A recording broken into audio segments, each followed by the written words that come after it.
Hey everyone, so in this video, I'm going to show you how I use Akiflow. So this is going to be particularly useful for individuals who are not yet signed up with Akiflow and want to see how other people use it. But I think before we start this video, it's important to note what my background is as far as me actually using Akiflow, just because I don't run a seven-figure business, nor do I teach, nor am I in school. So my background is that I simply just have a personal and work life, just like everyone else, but my work life is working from home. I am self-employed, I do own my own business, but as far as personal goes, I simply just handle chores around the house, I handle some relationship activities, and with that, my personal life is on Akiflow. So the way that I use Akiflow is that I've found that it's not the most robust system when it comes to handling business projects. So I mainly use Akiflow just for personal tasks and also scheduling all my meetings and events.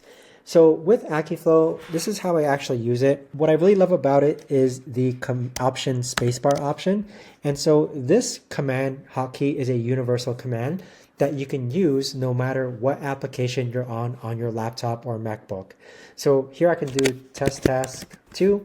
And as you can see, the task has automatically been added. Now, if I'm on a web browser like this one here, and let's say that my wife informs me of a task that she needs done, I can just click on Option Spacebar and say, let's say buy eggs, and then new task. If my wife tells me that we have dinner this Saturday with her family, I can just do Option Spacebar and say test dinner with family this Saturday. Now, what's important is that Akiflow actually understands natural language. So if you say things like this Saturday at 3 p.m. or tomorrow at 6 a.m. or if you say on Friday at 5 p.m., it actually will schedule that for that certain time that you said. So notice how I said test dinner with family this Saturday.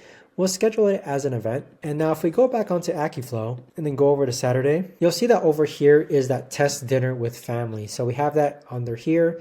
And then we also have the tasks of buying eggs and test task 2. So the universal hot command of option spacebar is super convenient.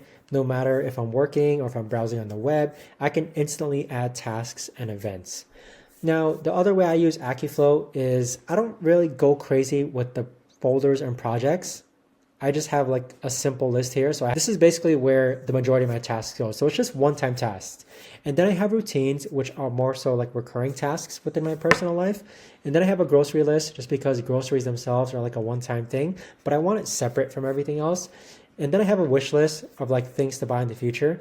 So what you could actually do is let's say sometime in the future, you need to buy a new bedsheet cover. So you can say buy bedsheet cover. Now, if you do this, it's going to appear in this inbox here. You can actually just do Command S and the task has snoozed to someday. So now under wish list, you could actually go ahead and click on these. I think it's this one here. Oh no, you can click on these 3 dots and toggle on show someday or not.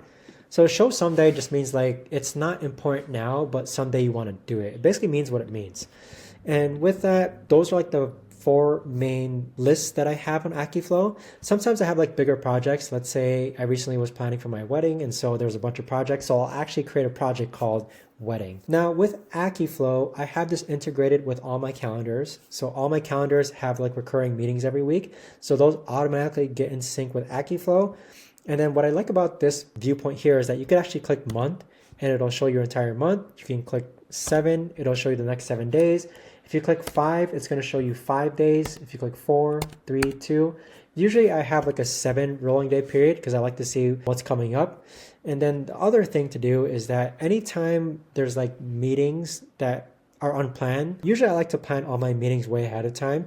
But let's say, for example, I'm interviewing a new scriptwriter to join our team and I need to schedule an interview with them to onboard them. Akiflow has this ability to share availability. So if you click on this here, you just need to drag and drop the available time slots that you have free.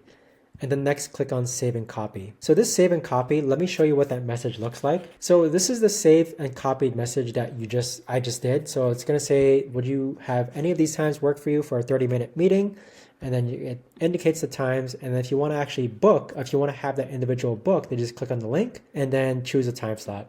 So I've sent this to so many people, and every single time I've sent it to them, they've been like, wow, this is actually really cool. How did you do that? So it's really convenient, and it's a nice, easy way to actually go ahead and schedule quote unquote on-demand meetings. But In essence, adding events, adding personal tasks on Akiflow is how I use it. I use it as a to-do list, right? And then my other piece of advice is don't go crazy with adding so many projects and so many folders. Just make it simple. What matters more is that you actually get the tasks completed and you remember your important events versus you organizing this to like every single minute detail. So that is how I use Akiflow. I hope you found this helpful.